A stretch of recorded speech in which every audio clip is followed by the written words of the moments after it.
Hello and welcome back to OT, the podcast. We're here to talk about watches time, how to spend time. I'm Andy Green. With me is... Feeling fine, Felix Schultz. How you going, Felix? I just said I'm feeling fine. Feeling fine? Not doing crime. Talking about time. Having some rhymes. Today's guest is Yoni Ben-Yehuda. He's going to be joining us. Right? Yoni works at Material Good. He's their head of watches. He's the guy to know. If you're in New York City, he is the man. Certainly, if you're interested in the letters A, P, R, or DO. Or vintage. Lovely collection of vintage timepieces as well. Yep. We get Yoni on to kind of hear about his story, how he got into watches, how he got into working in watches, and get some industry, I guess, tips, tricks. Yeah. How to score your Grail AP at retail, even. We haven't really debriefed on this, but we sort of asked him off the cuff, like, what's the best way to get a watch? Don't talk anymore. Have to listen to find out. The lawyers, it's been edited out. It's out. Before we get Yoni on those, a few big developments this week, Felix. Firstly, the Tudor Ranger. It's also out. It's out, 70th anniversary of the Greenland expedition. So yeah, we got a new Ranger. I got a lot of thoughts about this. And more importantly, our Discord has a lot of thoughts about it. It was one of those ones where I saw it and I'm like, oh yeah, cool. But Discord just sort of kept chatting away on it. I don't know. It's classic Tudor / Rolex, like the 70 years of this Greenland exhibition. I don't think it has anything to do with the Ranger. Like, I'm not sure. I don't think they're war Rangers. I don't think it's sort of like the Explorer and Everest. Yeah, but if they were to wear a watch, it would have been a Tudor Ranger, right? No, they wore other Tudors. There were other ones. And actually, I should link this up. I haven't read it, but I saw it on Instagram. The guy that sort of was the survivor and that broke this story, or like told his story of the Tudor that was in his sort of kitchen cupboard, was our mutual friend Tim Barber. Okay. So he did a big long interview for QP magazine, which I think is online still. We'll have to. I'll try and find it, and that's always, Tim does beautiful long form interviews, so that's worth a read. But the watch itself, Andy, what do you think? It's a bit boring, but it's solid. It's no fuss, and it's well built. It's well priced. Yeah, got the in-house caliber now. Sort of like $4,000 Aussie, 3,000 US, or with a little bit of change on top. It's going to look good on literally every strap you put it on. I don't think there's going to be a bad strap fiend. It's pretty unoffensive. Yeah, I think I'm a big fan of boring watches, as you know. And I think we sort of get caught up in the perception that a watch has to be new and cool, having a ridiculous dial. Yeah, loud and fun. And boring is underrated. Oh, yeah, safe is good, man. Safe is good. Yeah, safe. I will say there's something a bit off about the case for me. It's a bit big. Yeah, the proportions aren't quite as... I don't think it's too big. 39's fine, but maybe it's a bit chunky in the wrong places. 36 would have been pretty cool. And look, I mean, there really shouldn't be a surprise here, right? The original Tutor Ranger and basically every iteration of it has been pretty pared back, pretty simple. And there's a whole category of watches, to be fair, like that field watch type thing. They're all pretty much, no fuss, not a whole bunch of trinkets and distraction on there. It's utilitarian, and that's a watch that tells the time. It's a watch that tells the time. That's easy to read. That is functional and is well made. So it is what it is. It is interesting to see that released alongside the Black Bay Pro earlier this year, because it's there's two very sort of steel looking watches, but. It may be going back into vintage again. Like, for a long time, they've sort of been, heroes and modern. Yeah. Yeah. And now maybe they're sort of going back into the classics. I don't know. I'm sure we'll see it in a few months. And yeah, I'm keen to see it. Like, I think it's, if $4,000 watch that, if you had as a gift, for example, if you're going to get it for someone, be pretty hard to upset them with this watch. I think I'd go this over a Black Bay Heritage. I'd go this over Speedmaster still. There, I said it. Anyway, Felix, what have you been up to, mate? A few things, Andy. YouTube literally served me a video of someone whose username I recognised. And I clicked on his... I'm like, I haven't thought about this guy in a hot minute. I clicked on his channel, and there was a video of a Melbourne get-together from 2011 that I was part of. Wow. Like I popped it in Discord again, 2-minute video of just like the table of watches. The internet was more innocent time. Taken on a potato. No, the footage was like, I was surprised. I was very impressed. It clearly wasn't a phone camera. It must have been some sort of... Andrew D. Pure Assess probably had some pretty top-end... photography gear. Yeah. Yeah, no, it looked legit. Probably a Leica or something, actually. It was, a bit nostalgic for me, sort of seeing these watches that I remember. But I was most struck by, like, this would have been, sort of for reference, this was a general Melbourne watch nerd catch up. Mm. Not like vintage Rolex guys or any particular sort of subset, but I was struck by how diverse the watches were compared to the similar sort of table shots you see now. Yeah, way different. Way different. There was no Nautiluses, I don't think. No Nautilus, One new Rolex, not much Rolex at all in general. a couple of old like Daytonas and stuff, maybe a few Tudor Sub. Some old like dress kind of rectangle Rolexes. Yeah, a lot of old Rolexes like that. But I mean, for me, this was I still think of it as one of the highlights of my watch life because it's I think the only time I've seen a De Force Simplicity IRL, like Oh, handled it, not seen it on someone's wrist. And a Vianney Halter Gold Spiel was also there, which is a very special watch to me. yeah, it's mental. Yeah, so but it was nice. It was It's a different time. Yeah, lots of FP Jaune. yeah, before that was worth, the Before price of a one small of those could buy the whole table there. But anyway, that's cool. What else? Well, you know what else? Oh, yes, we caught up. I came over to the second office, the branch office Mhm. of OT the podcast, and I Used built a to keyboard. You did. First mechanical keyboard build. How'd you find it? Yeah, good. A little bit of context for people wondering what this is. Mechanical keyboard as in, a typing machine, not like Mhm. a music machine. It's a bit of a thing that we're also, into. Mhm. Um, I was chatting to someone about it. It's like, why do you do this? I'm like, well, I'm kind of it's a bit watch adjacent. Mm. That it's, nice things that are mechanical and slightly anachronistic, and I don't know, it's just pretty, and I'm at my computer a lot. I had fun. It was a nice experience. Decked out. Very good. Well, we'll do another one soon. Yeah, I do have a slightly sticky space bar, but I'm sure I'll, work that out. Too much information, mate. Oh my gosh. Speaking of, other pretty things in my life, Mhm. Artem Straps. Yeah. I popped the new Artem NATO strap that we've been talking about for a while on my Helios today when I went on the tram. Had a little trip, Yep. and I was looking at it, and I think that this strap is too pretty for the watch. Okay, so I don't know if you've done this or if you ever did this, but back in the day, those mill subs were all the rage and you see these worn in NATO straps. Uh huh. Uh huh. It's a bit of sandpaper. Gently sand that NATO down. Give it some fuss. Shave it off. Make it look like you've been, Been with through the some stuff. special boat service at Hereford.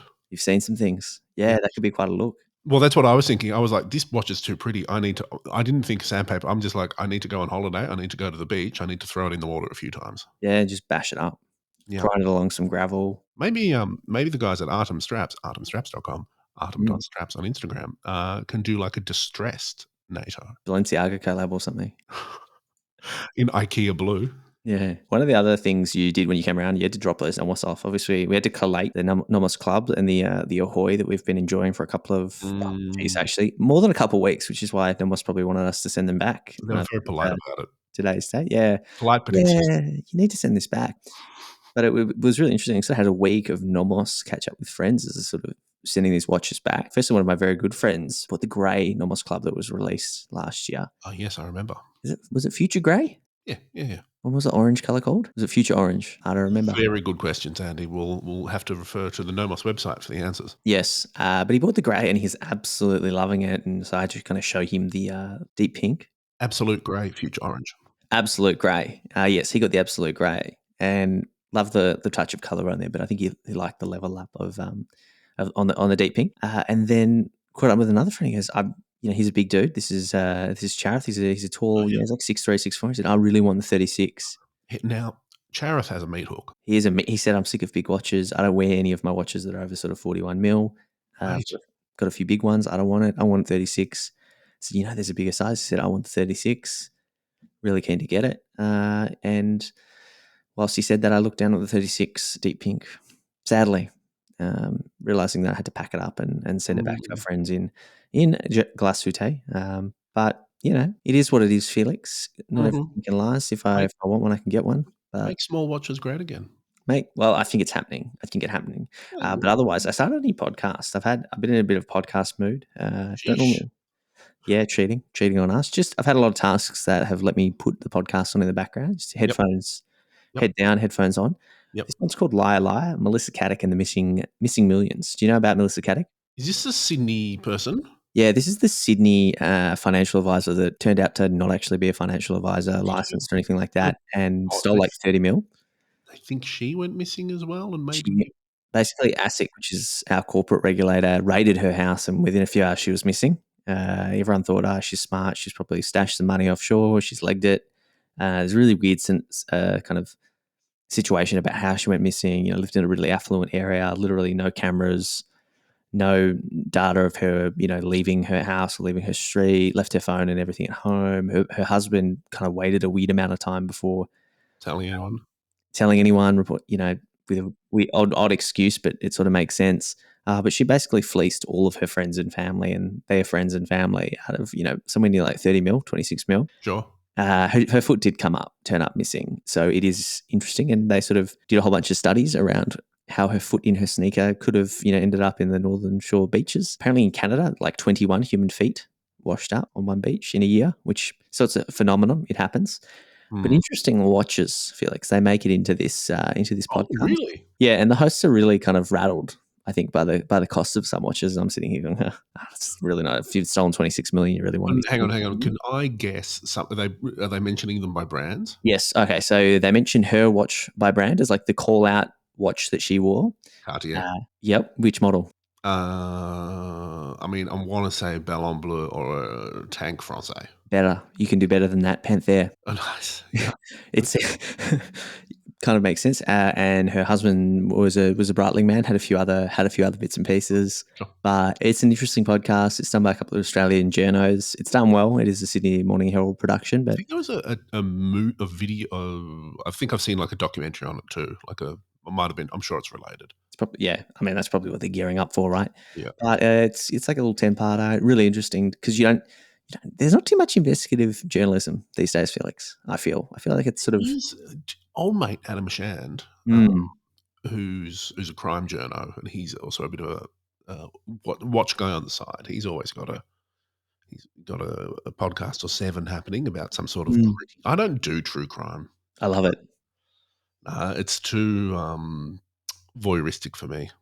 Oh well. So speaking of a quick one, I know I've got to get onto Yoni. I am enjoying the second series of Only Murders in the Building. Wow. Are you across this? No. It's a Disney Plus TV series with Steve Martin, Martin Short, and I think Selena Gomez, who live in a sort of a Upper East Side apartment building. Someone gets murdered, and they start a podcast about it and solve the murder along the way. It's very, very tongue in cheek. It's good. There you go. Well, speaking of murders, today's guest has watches that we'd kill for. Wow. Bit dark, but no. Today we are joined by Yoni Ben-Yehuda from Material Good. Lovely guy. We should have talked for twice the amount of time, so I have a feeling we might have to get him back on at some point. But Felix, without further ado, let's get Yoni on. Do it. High stakes today, Felix. Today's guest has been working in luxury watches for over 5 years with some of the world's most desirable brands. Before that, a stint in luxury realty, possibly even some acting, if his IMDb account is truly him. Nowadays, he heads up watches at Material Good and heads up watches at AP times Material Good. Welcome to OT, the podcast. Yoni Ben-Yehuda. Thank you so much. Very happy to be here. It's our absolute pleasure. Yoni, it seems like you're the man to know in New York City. How did you end up being the head of watches at, Material Good? And how did you get there today? That's a very nice thing to say. I don't know how true it is, but I'll take it certainly. So my journey can only be best described as failing upwards. Nice. Really in my whole life. So I was a chief marketing officer of a large digital marketing agency and worked in some other places as a CMO. And I taught entrepreneurship and innovation at Wharton, where I was not an adjunct professor or anything like that. I was an advisor at best, at worst, a janitor that pretended to go into classes.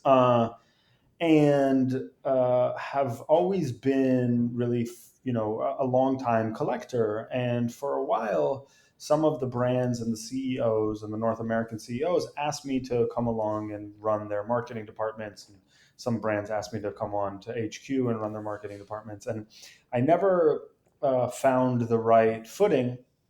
And a CEO, a North American CEO of a Richemont brand, told me to go visit this new store called Material Good, where I was looking for an AP, a rose gold open work 39, 153050R is the reference. And I walked in and they had just discontinued the watch, and I met Rob and Michael and I said, like, hey, listen, I'm not, I don't want to negotiate. I was offered this watch, pre-owned. I'd rather buy it from someone I trust. Can you guys help me? And then Rob goes to the back and pulls out the watch pre-owned, and I bought it on the spot, and we became friends. And then they brought me in to run the marketing department here over several kind of conversations. And very quickly, we realized that I am much better suited to be on the sales side of the business. And, and to their credit, they really kind of groomed me for it because I had no idea. So they would be like, hey, this client is coming in. He wants to talk about watches. Will you talk about watches with him? And I'd be like, okay. And then they'd be like, hey, this celebrity is coming in. Can you tell him about this, vintage AP? And I'd be like, yep, sure. And then slowly they started to do this. And eventually they called me in and they were like, hey, man, listen, there are way better people to do marketing than you. But we think that you would probably be really good at this. And then my ego kicked in and I was like, but I'm a CMO. And they were like, dude, just shut up. You were born to do this. And I took their advice. And I started with, it was just Material Good at the time. And then we opened a second boutique and a third boutique and a fourth, where we're joint venture partners.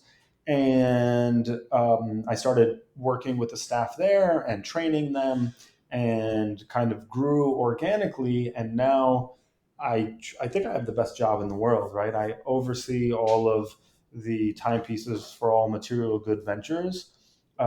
And also train all of the teams and help manage all of the boutiques. And basically my job is to meet amazing people and nerd out about watches all day. Yeah, that does sound, as someone also with a sort of similar job, in that it involves watches, that does sound like the best job in the world. But I'll be honest with you, Yoni, it also sounds pretty stressful, the bit about where you're responsible for all the watches and, what happens to them and where they go. How do you deal with that pressure? Oh, it's a good question. There's a couple of ways. The first is, I think it's important to remember we're just selling watches. We're not curing cancer. This isn't brain surgery.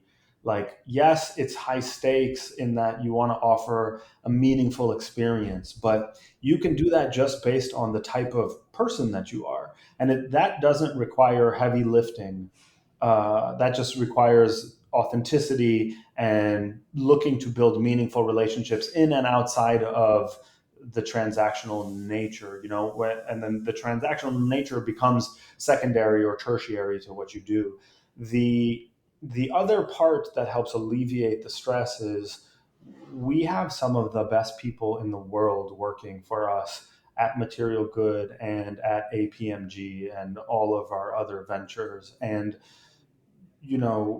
it's fun and people are incredibly smart, and you hire people that care, and that's what they bring to the table every day. And yes, some days are not fun. Some days clients, you don't always get it right. And I'll be the first to say that we're not 100%. We miss the boat sometimes. We don't always offer the perfect experience.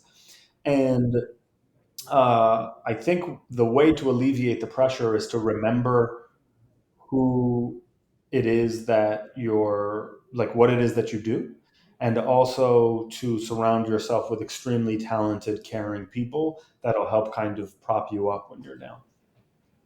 That's some good advice. And I think another question to get out the way, Yoni, is what's the best play from someone in your position? And I'm sure you're not there with the box of watches every delivery, allocating them personally, but What makes life easiest? What's the best way to kind of get on the good side and work with your AD to kind of secure a desirable piece in a more general sense? Sure. So first, I want to say something that I think is important for everyone in our industry to remember, which is it's important to remember who's who in the cast. As the watches, especially our brands of watches, and AP, Patek, Rolex, Richard Mille, FP Journe, some Cartiers, some Rare Longas. These are not all brands that we carry, but these are the brands that really took off over the last 2.5 years.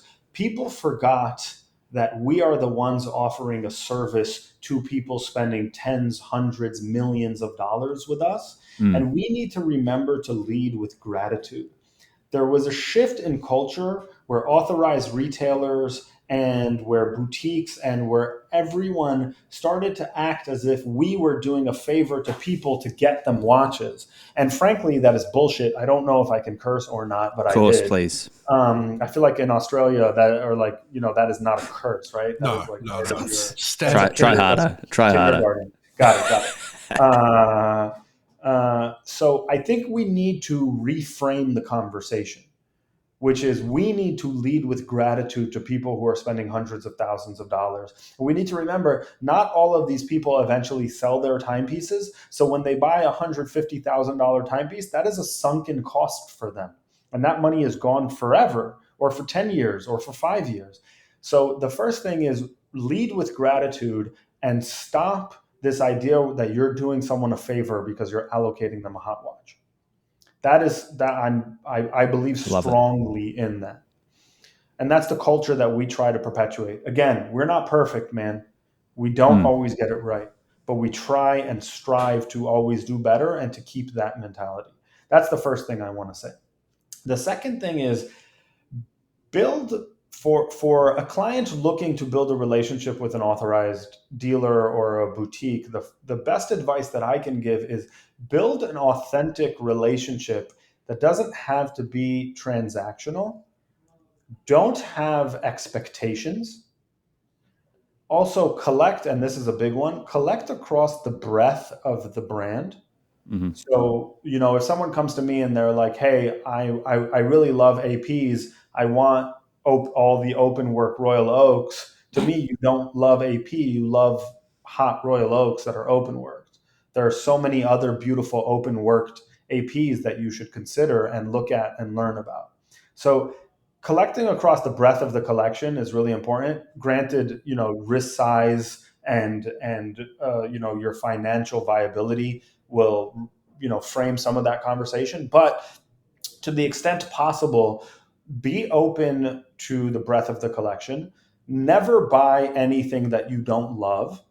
One of the questions that people ask me is like, hey, is it bad to turn down a watch? And I can only speak from my experience and our teams, where I say not at all. In fact, I sometimes reward that behavior, because if you've been a good client of ours and I offer you a Royal Oak and you're like, hey man, I have a white Daytona, I don't want a white dial Royal Oak. To me, that means that you're collecting for the right reasons, not because you plan on selling it or because it's of the moment and hot. So, have honest conversations about timepieces with the person that you're working with. And then I think the last one is try to really search out meaningful connections and common ground. Right? Not everyone's sales associate is meant for everyone. Sometimes you vibe with people, sometimes you don't. And look for the people that you actually can build relationships with, that you want to have dinner with, that you want to grab a drink with, that you want to come to the boutique and have coffee with, and have conversations with, and hear how their weekends went. And then I think also be respectful. As a client, I think people think that because they're spending money, that they have kind of unfettered access to their sales associate or boutique manager or CEO or whatever. And that's not always the case. So be mindful of how you communicate.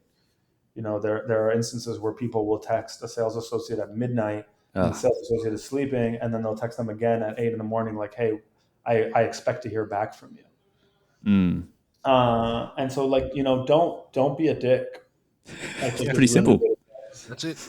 for life in general. Don't be a dick. Well, I think a lot of people would have been taking notes then, but that's good advice. And one thing, actually, I've been to the material good store on, I think, And you had a Worcester terrible Street. experience. No, I was a young boy back then. It must have been 7 years ago now, so I don't know when it opened, but I just remember stumbling into it. It was up on a second or third level, and it was like nothing I'd ever seen before. Young Australian man overseas not for the first time, but we can pretend it was my first adventure. You walked in a boy, left I left a man. I probably told Felix about it at the time because we've known each other a little while as well. But I just don't. I remember being so struck by how different and how luxurious it felt. And certainly in Australia at the time, we didn't have any boutiques that felt like it. And I remember it being a sort of a hybrid between the new models. I think there was AP and RM, and then a little section for pre-owned and vintage watches. And I think it was the first time I'd ever seen a Paul Newman Daytona in person, which was also pretty cool.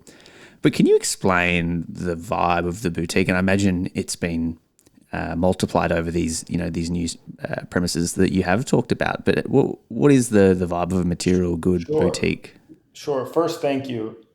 Second, I think this is a place where our co-founders, Mike and Rob, really deserve a ton of credit because they envisioned this. So the idea was to redefine the way people experience luxury retail. And Mike and Rob had been building, really good relationships for a very long time in New York.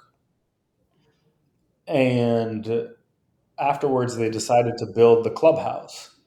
So Material Good kind of became the clubhouse for people to come and hang out. And sales for us have always been secondary. For us, it's always been relationship driven and to try to offer a service that goes beyond retail. So the space is incredibly beautiful, but the space is only beautiful the first 5 or 10 times, 15, 20, 30, 40 times coming here. It's not about the space anymore. It's about the items in it and the people delivering the service. And so you have to remain competitive by offering a service. And on the Watts side, what I strive to do is to kind of help be a shepherd or a steward in people's collection. So there have been many instances, many times where clients come to me asking my opinion about another watch that they're buying elsewhere. So, a client will be like, hey, I was offered this Patek. What do you think about it? And then we'll have conversations where I'll tell them like, hey, you should buy this. This is an amazing opportunity.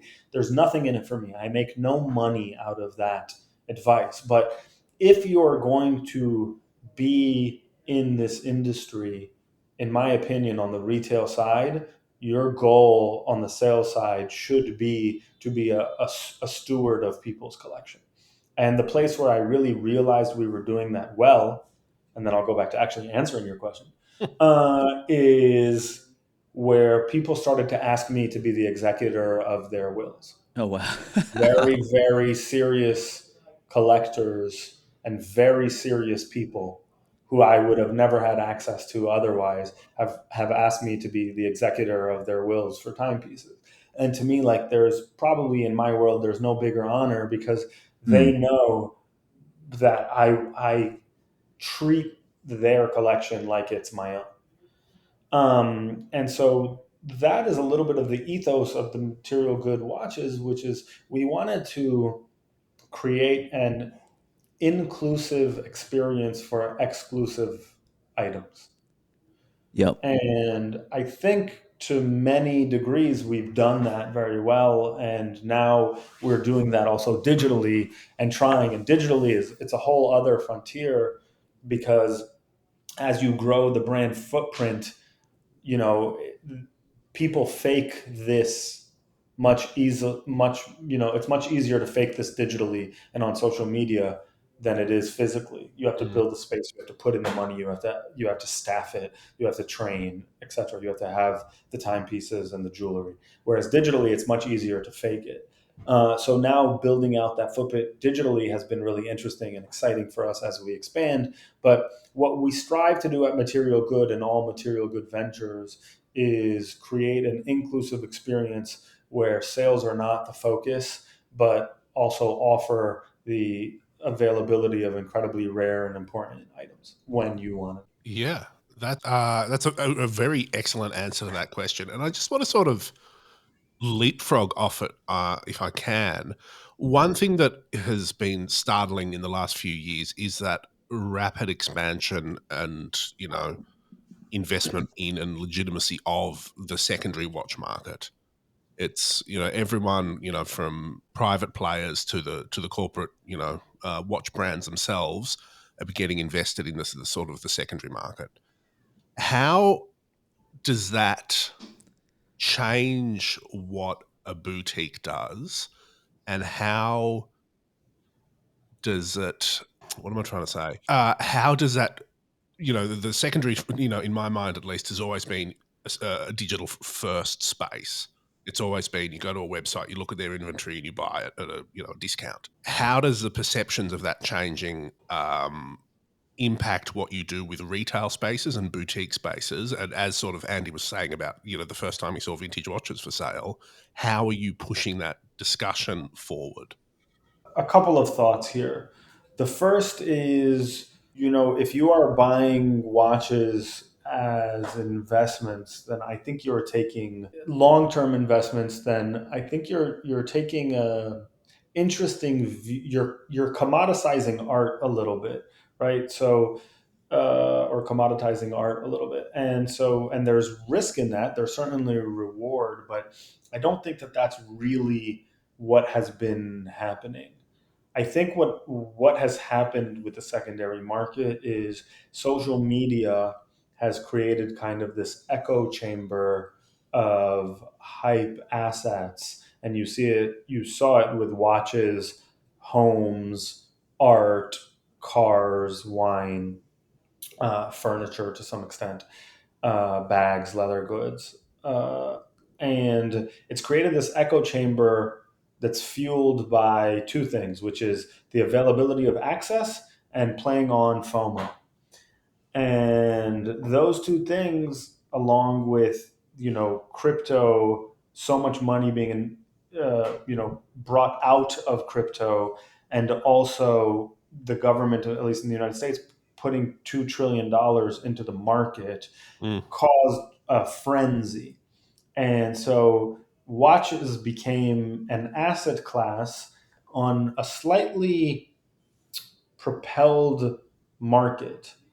And I think what you're seeing now is a correction to that, which I think is a very welcome correction because it's starting to delineate between serious collectors and people who were in the right hobby for the wrong reasons. And so I think some of that, a little bit of the rust will be shaken off of that process now that that's happening. The secondary market to me is really kind of divided into three spaces. There's like historically important and meaningful watches, and that's people like us do that, and then auction houses do that very well. Then there's like modern hype watches, and then there are just pre-owned watches. And if you look at the secondary market, you'll see the hype watchers became untethered to reality. So, for example, $30,000, $40,000 chronographs from different brands were reselling for $250,000 in the Yeah. beginning of the year. And objectively, that is not $250,000 watch. And again, I'm not even pointing at any brand. I'm saying there were several brands that had 250,000, 300,000 US dollars, which I believe is 6 billion Australian dollars. Australian dollar. Yeah. Yeah. And so, and you saw that just the number was untethered to the asset. Now, what you're seeing is a correction there. The place that didn't see such a huge decline was like historically important and meaningful watches. Paul Newman's A series, super rare, 39 millimeter open work Royal Oak perpetual calendars, super niche, interesting FP Journes, piece uniques. Those didn't see such a decline for the reason of their market, though propelled, reflects the value of their good. And then you see the huge amount of pre-owned watches, which tried to kind of piggyback off the coattails. What's the saying? A rising tide lifts all ships. And then now you're seeing kind of the antithesis of that coming down. So that was a little bit of a fake boom, which you're seeing a correction of.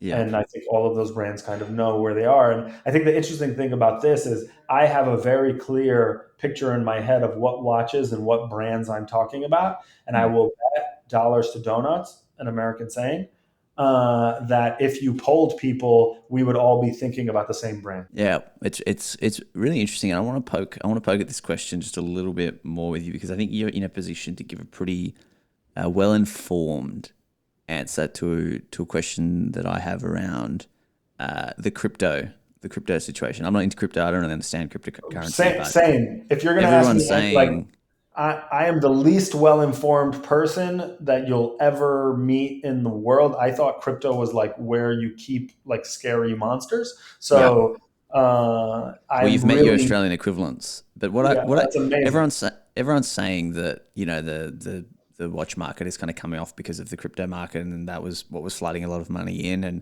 look, people can speculate, but as someone who heads up watches with watch stores in New York City and around the East Coast, of brands at these levels, I'm sure you know your customers really well, and I know you don't talk about them in particular, but you have NFL players, Grammy Award-winning artists, the top tier of customers, if you will, coming in. And I imagine there was a lot of like crypto bros shopping with you guys. But would you say that's accurate? Have you seen in a broad sense less interest from that sort of category of customer since crypto started plummeting? So yes, I don't think that it's all crypto. Did you see the McDonald's ad that was like, "Hey, crypto bros, we're hiring"? McDonald's did a brilliant ad in Europe that was just like amazing. Oh, that's incredible. I don't know if it was like photoshopped or if it was real, but if it was real, then it was amazing. If it was photoshopped, then I'm an idiot and it was amazing. Cryptocurrency lost $1 trillion in a matter of a few months. So of course, and that was the age bracket that many of these brands were targeting. So that 25 to 45 demographic. So of course that had an effect on it, but it is kind of just a cataclysm of events that led to this, with what happened in Russia and Ukraine also had an effect on it. China closing down again had another effect on it. The stock market, dipping the way it has, and the U.S. economy and the money that was being pumped into the U.S. economy and how that dried up had an effect on it. And I think you are seeing the beginnings, and there's rumblings, obviously, of a recession. I get to talk to a lot of real industry leaders who believe that we are heading in that direction. But I think it wasn't just one thing.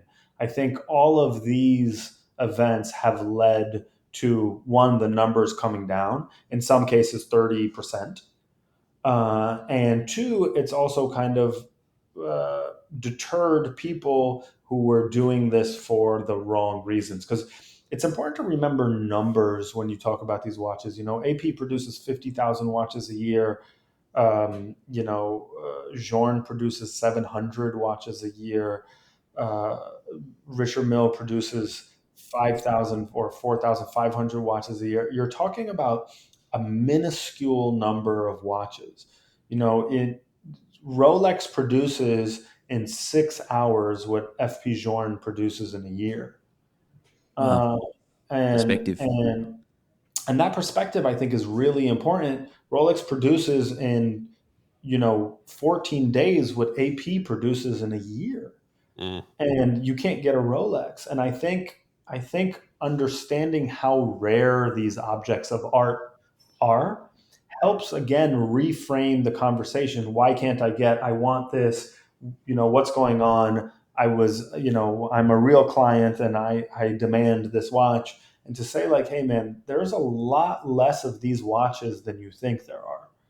And then the echo chamber plays a part of it, where Yeah. you see them on Instagram and you don't know that 5 different secondary dealers could be offering the same watch, but if you're scrolling you see 5 different watches and you're like, what the hell, why are Yeah, all there's of 5 these for sale. Yeah. right? And you don't know what is really going on. So perspective is important. Delineating between what is real and what is artifice is also important. And having kind of honest conversations, I think, are important. I know that wasn't your question. I'm really bad at this as I It's gold. talk. Yeah, as I'm bad at answering questions. No, I think that's it's, fine. That's fine. but yes, the answer to your question. One thing I was really wondering about, and you've sort of talked about it a few times, in that you're dealing with a very sort of well-heeled and exclusive clientele. How do you, and obviously we're not going to sort of talk about who and where and any of that sort of stuff, but how do you work with them and respect their sort of maybe retail needs that are probably a bit different to mine? I think a couple of ways. So I think the first thing is like the athletes and musicians, and like a lot of the high profile people are often incredibly easy to deal with because they want to be educated and they want to learn and they're patient, and it's not like give me, give me, give me, give me. So I actually find a lot of the super high profile people to be incredibly easy to work with. And it goes back to the Humphrey Bogart was asked, "How are you so good at acting?" And his response was, "I just look people in the eye and tell them the truth." And Yeah. I always loved that. And I always thought that was really cool. And I try to apply the same kind of logic into our world, which is if you level set with people and are honest with them, then I find that they usually respond really well to that. And, Mm. a lot of very high profile and powerful people don't like hearing the word no, Mm. but they respect you a lot more for being forthright than stringing them along and not delivering. And again, going back to Mike and Rob, like one of the great characteristics of their personality is if they say they're going to do something, they do it. And that culture filters down to all of us. And like if I tell someone I'm getting you that timepiece, I'm getting them that timepiece. So I'm very careful to make promises that I can't deliver on. And I Mm. think people respond to that well when you're just honest with them. For my collecting, I'd rather, when I went to a boutique and I asked for a timepiece, I always respected the salesperson who was like, "Listen, man, you're not getting that watch." Yeah. I have 100 clients who spend 7 figures with us and 5 of them are getting it. You're not that guy. And I'd be like, oh, damn, that sucks. But I appreciate, at least I know where I'm at. It's like And the Ouija so, board where you're kind of pushing around the yeah, no. What about this one? Yes. so I think that's really important. And so I think that's part of the culture that we have. And with the super high profile clients and the celebrities and the athletes and the musicians and the industry leaders that we work with, I find that just being honest with them, like with everyone else, is always the best way. I also find that people in our world, on the watch side, on the jewelry side, have taken advantage a lot of like celebrities and athletes and people who are new to money and stuff like that. And so I'm, we fight against that. And again, it's important to say there are great secondary market people. There are great dealers on 47th Street. There are very good ones. There are very bad ones. There are great boutique managers. There are terrible boutique. Like everything exists, right? So I'm not pointing fingers to one particular segment. But the ones who do it well do it exceptionally well, and you see their success. And the ones that don't really take advantage of people. And I think we've fought against that in a pretty meaningful way. And I think one of the ways we do that is to give people honest advice. You would be shocked at the amount of times I tell celebrity clients, hey man, don't buy that watch. That's not a good buy. And they're like, oh my, like that means so much to them. And it's not a trick or a sales tool, or it's just honesty. And You're going to shepherd someone's collection, then do it the right way. Yep. Yeah, I agree. I think it's and helping people avoid making a bad mistake or a bad purchase carries a little weight into that kind of future relationship as well. Because I'll think back and go, yeah, I shouldn't have done that. And we all have it, right? Friends that kind of still thank you 5 years later for a good piece of advice or for telling you not to buy something. Or telling you to buy something. Like there's, and the flip side of that is like, if I call one of my guys or girls up and I'm like, hey, I have this watch, I'm super bullish. They're usually like, shut up and take my money. Like, why are we still having this conversation? So because I'm trepidatious to give that kind of advice, when I do, people know that it comes from a very genuine place. Carries And more it's weight. not about like crystal balling the market.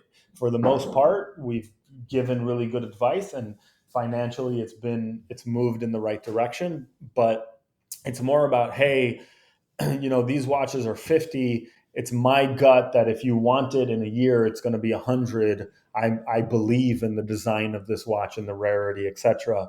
And then they'll buy it, and lo and behold, most times we're giving good advice. And here we are. It's a great way to build future business. One thing I want to talk to you about is tattoos and watches. And that's because recently,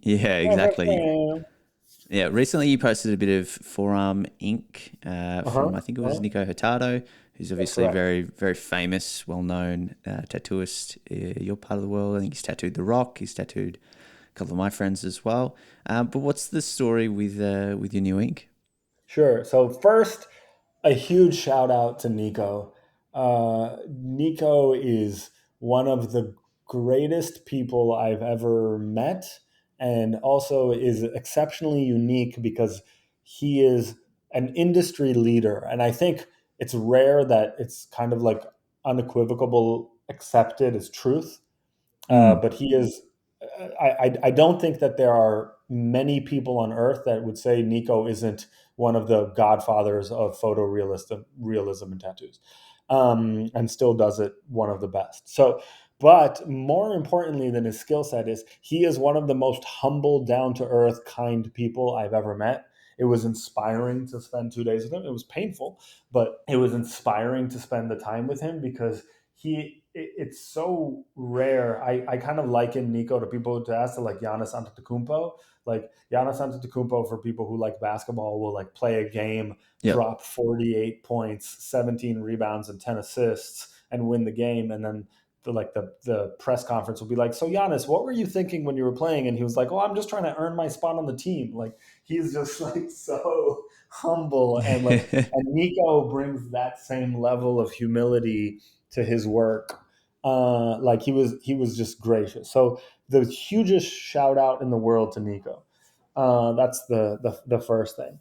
The story goes with, I emailed and reached out to Nico's shop for years when my kids were small, because I wanted a tattoo, and I couldn't get in ever. And I really wanted to. And around my 40th birthday, which was last October, because I'm old, everything, like I pushed hard and I pushed hard. And Tank Sinatra, for all of you who are not familiar, one of the greatest meme makers, and one of the coolest dudes on social media. Tank and Nico are friends, and Tank was one of the people who connected the dots for me and was like, hey man, this person is important to me, you should tattoo him. and along with Jordan McGraw, Jonathan Taylor, and Joe Jonas, and they Sorry, all, Joe uh, Jonas helped you get a yeah. tattoo.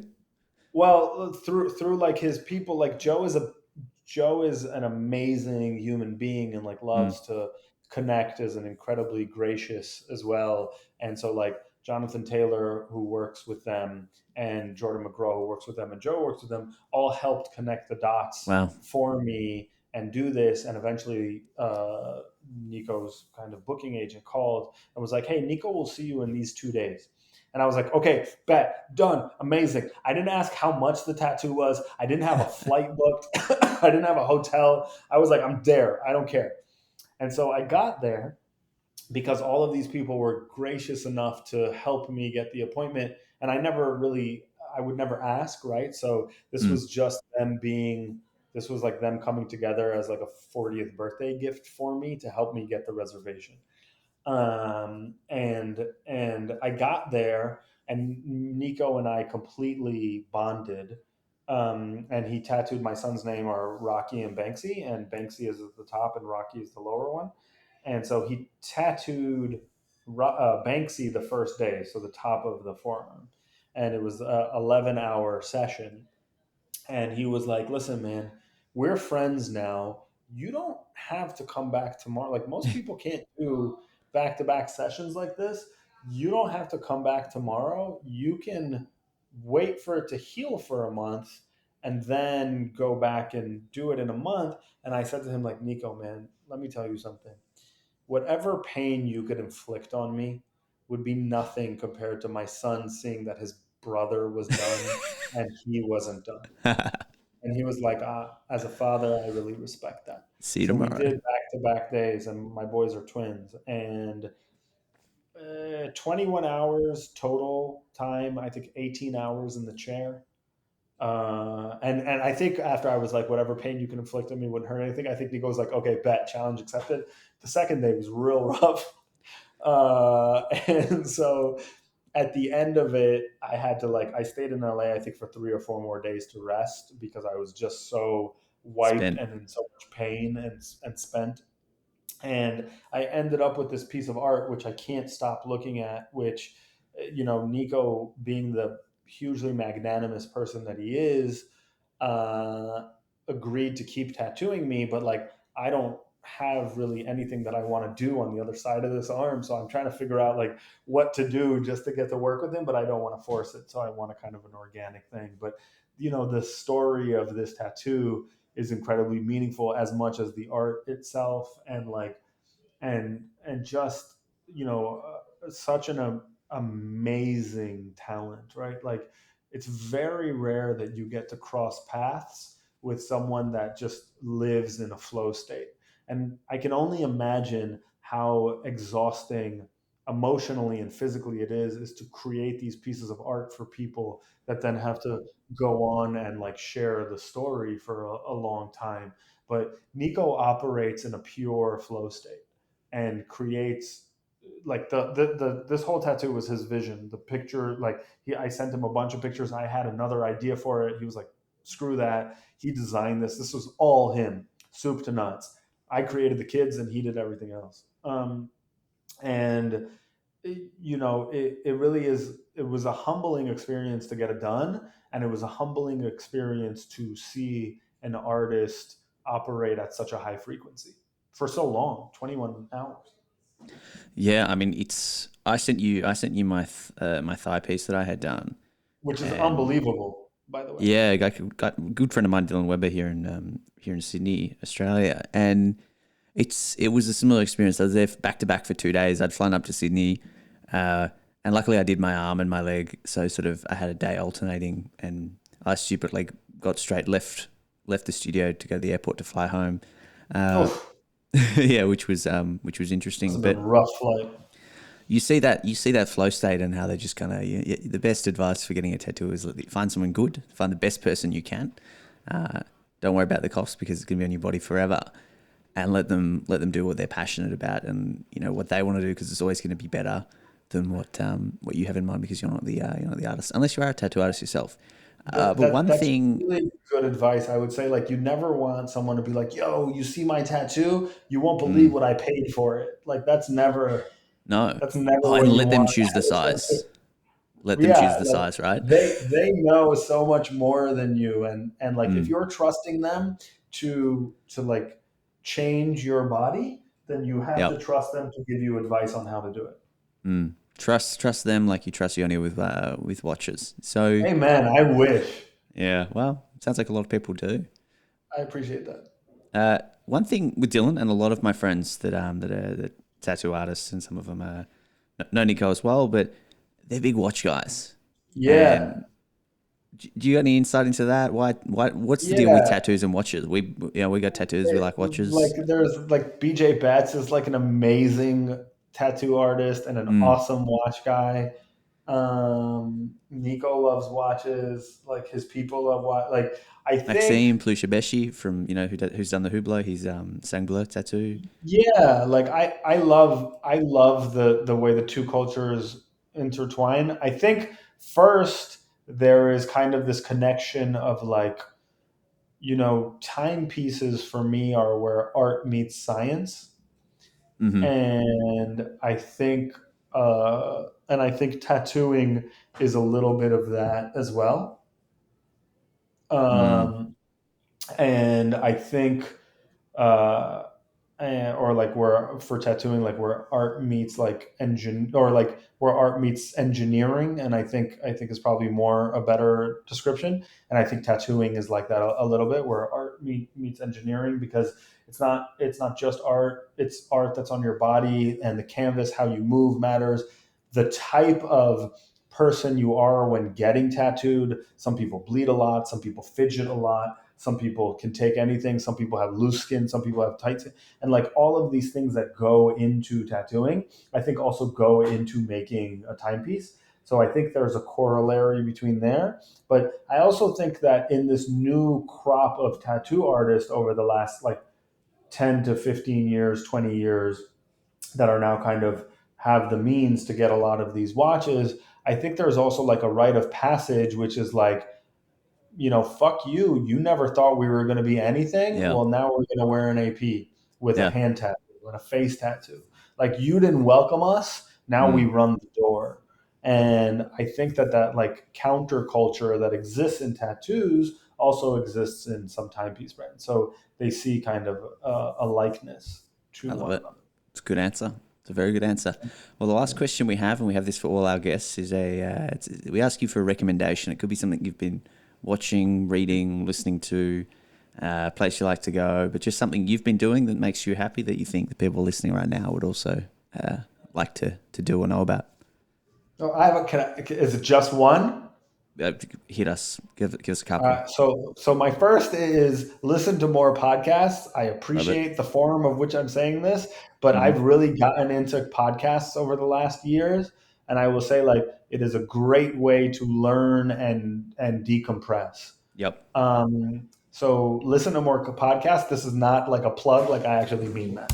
Um, my other piece of advice, or something that I kind of want to pass on, is life is incredibly precious, Mm. and it's very, very fleeting. The irony of falling in love with time for me is not lost on me, for someone who appreciates how fleeting the nature of life is. But life is incredibly fleeting.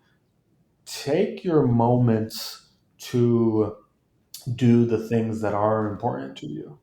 You never want to be on your deathbed, should you be lucky enough to get to your deathbed, and say like, oh man, I wish I would have worked more, Yeah. or oh man, I wish I would have played on my phone a couple more hours a day.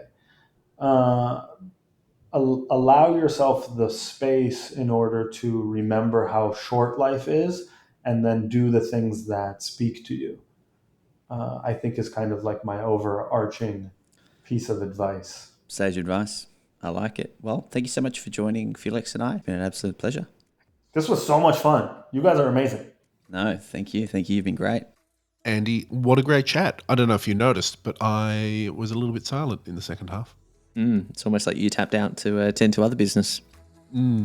That's, I mean, isn't that one of the joys of having a multi-person podcasting empire? Something like that. All right, guys, if you like to the podcast, make sure you are subscribed and telling your friends and families and give us 5-star reviews. Check out all the links in the show notes. Of course, join our Discord. And yeah, hit us up on Instagram. Felix, what's our Insta and email? Mate, I don't know what they are. I think it's ot.podcast. ot.podcast and otthepodcast@gmail.com. Thank you for support, guys. We'll see you next week. We're Audi 500.